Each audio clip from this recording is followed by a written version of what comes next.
Pray to survive cancer because cancer doesn't care. It's not personal. It's not guided. It's biology. And still, people defend prayer by pointing to the occasional success story. Someone recovers against the odds. Someone wins the lottery.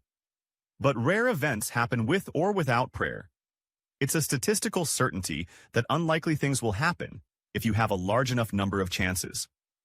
One person's recovery doesn't prove divine help, especially when thousands praying for the same thing didn't get it. We never see amputated limbs grow back after prayer. We never see someone float midair or breathe underwater because they asked. The kinds of things that would shock the laws of nature never happen. Prayer doesn't bend physics. It doesn't break biology. It operates only in the gray areas, where luck, psychology, and interpretation do the heavy lifting. If prayer truly worked, it would be measurable, reliable, like gravity. You wouldn't need belief. You'd see the effect regardless of who prayed or how much. But instead, it remains a private ritual, with no demonstrable power in public reality. What we see is a pattern. People believe prayer works, but only in vague ways. They rarely expect it to stop a war or cure a pandemic. They ask for strength, guidance, comfort, things that could be generated internally or explained psychologically. When the bar is set low, it's easy to claim success. Religion, however, promotes the idea that prayer is powerful, that it can heal, guide, transform. But this is marketing, not evidence. It creates hope without delivering outcomes. It sells an idea that can't be tested without crumbling under scrutiny.